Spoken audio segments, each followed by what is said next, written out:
balik tayo dito, no? Actually, nakapasok na ako doon sa may sa pintuan na ng ano namin, ng boarding house. So, naalaala ko pala, kanina bago ako umalis, ang sabi ko ay magpapagawa ako ng invitation. So, nasa pintuan na ako, paakyat na lang, ano? Naalaala ko. So, kanina, plano ko talaga, sabi ko, magsimba na lang kaya ako. Tapos, nagdalawang isip ako. So, sabi ko, wag na lang.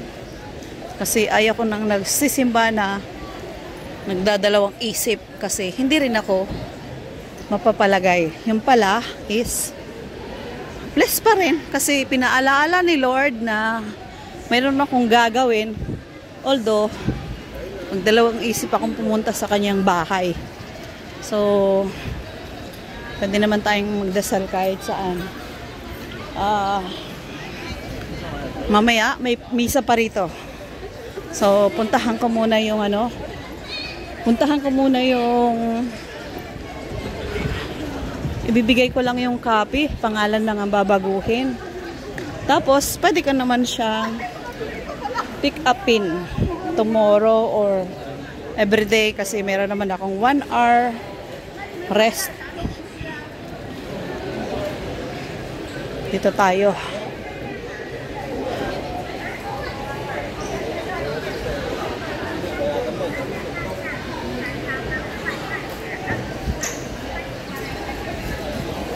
Pupunta tayo sa ating friend na nag-work sa China Telecom.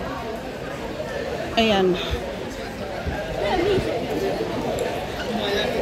Siya din yung dating gumawa ng invitation ko sa anak ko noon na ini-invite ko ngayon. Actually, dyan yung simbahan na isa. Yun ang misa ngayon, 5 o'clock. So, mayroon naman ding daan dito sa kabila. Going to Ruwa at saka yung McDonald's dito sa Macau.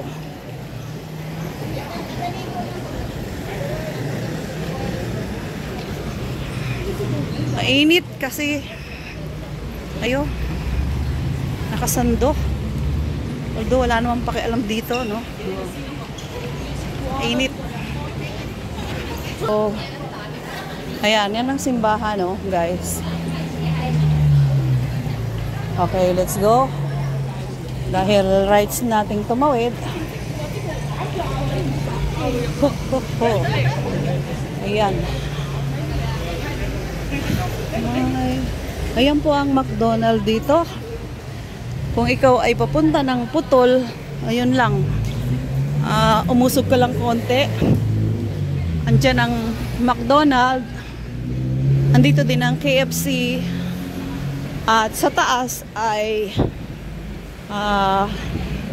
Cafe de Coral.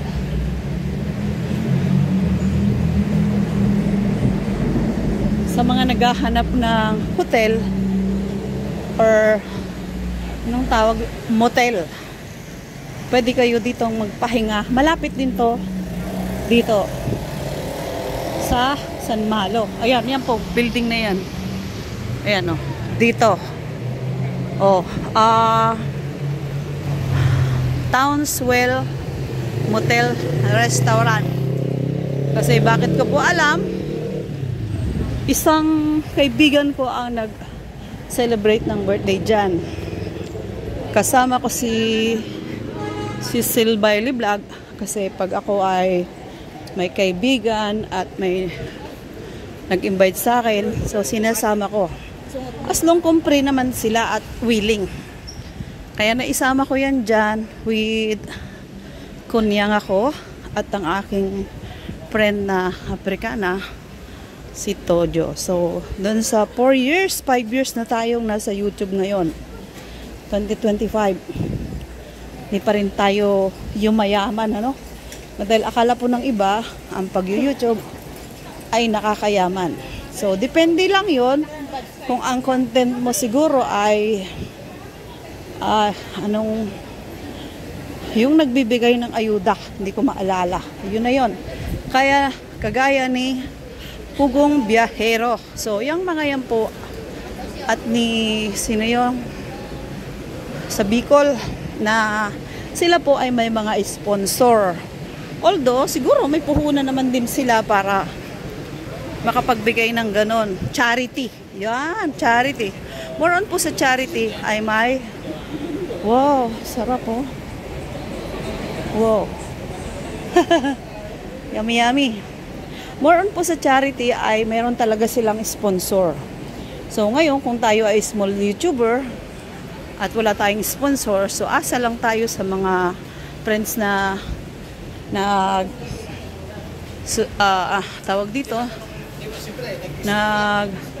sushi house, nagpapalipad or either members at saka kung may mag-sponsor man ay di salamat. Yun. So kaya nagpapasalamat ako doon sa mga talagang kahit hindi ko sila masuportahan ng lagi-lagi, like si talagang napaka bait niya na kahit wala naman siyang masyado, na hindi ko rin nakikita na nagpi-premiere. So or either hindi ko napapansin yung oras niya. Hindi talaga niya kinakat yung pa-members niya sa akin. Shout out sa iyo, Sis Marieta Noto. Sis Adoracion Balila. Sino pa yung aking member?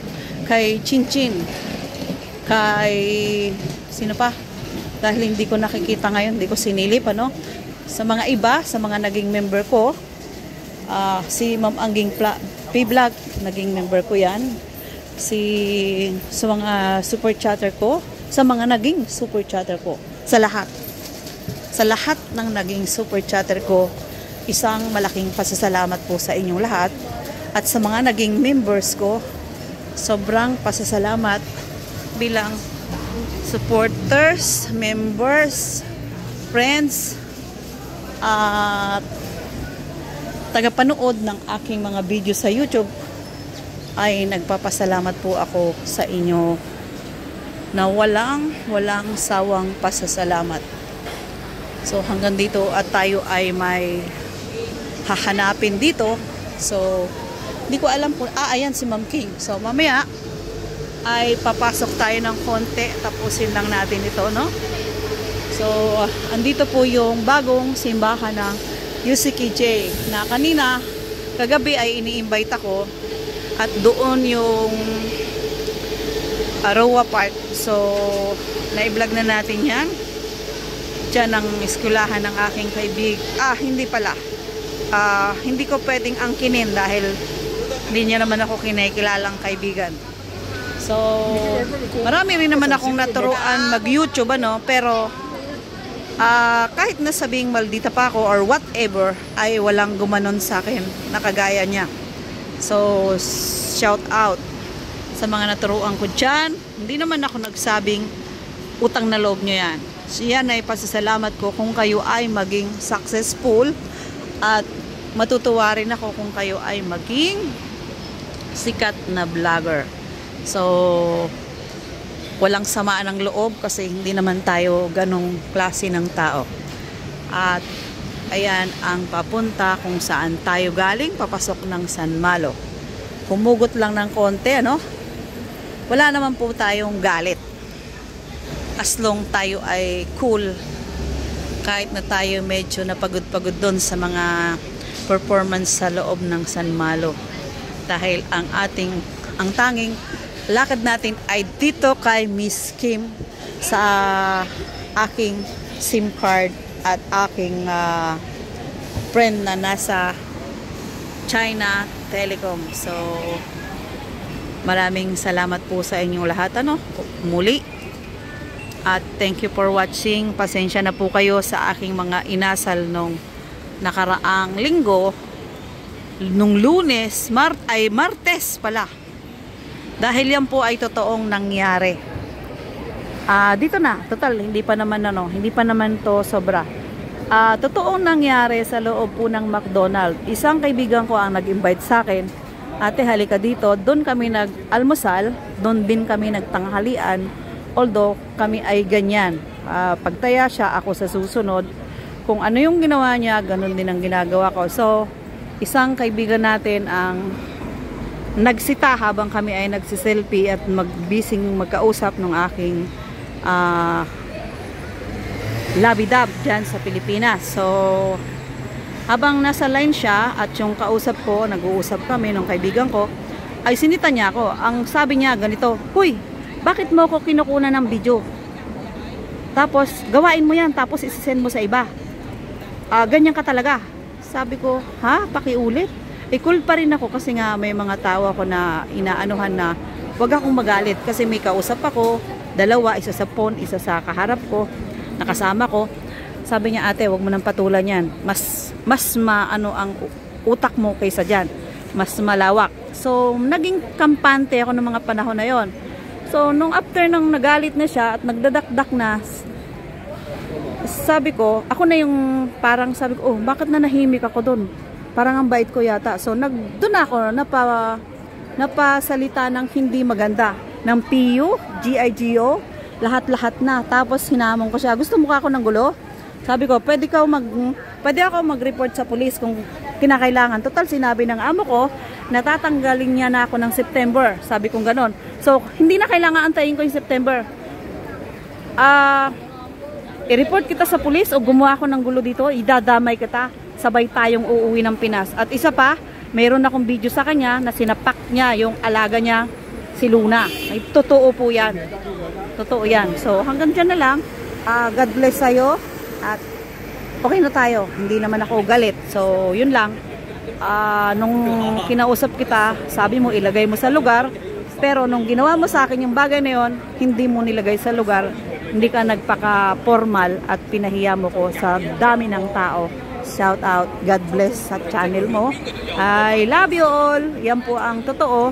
At sabi niya noon, iba-vlog ko man daw yan, ay hindi na legit. So, ako po ay taong hindi mapanling lang. So, salamat doon sa mga na-distract ko, no? Hindi ko po inaasahan kung magagalit kayo sa akin o hindi. Kung hindi kayo magsusupport sa akin o hindi, wala namang problema. So, basta ako nagsusupport hanggang kaya ng aking oras. Maraming salamat. So, I love you all. Yun po ay hindi ako nagtatanim ng galit. So, hindi tayo yayaman dyan, guys. Hanggang dito na lang.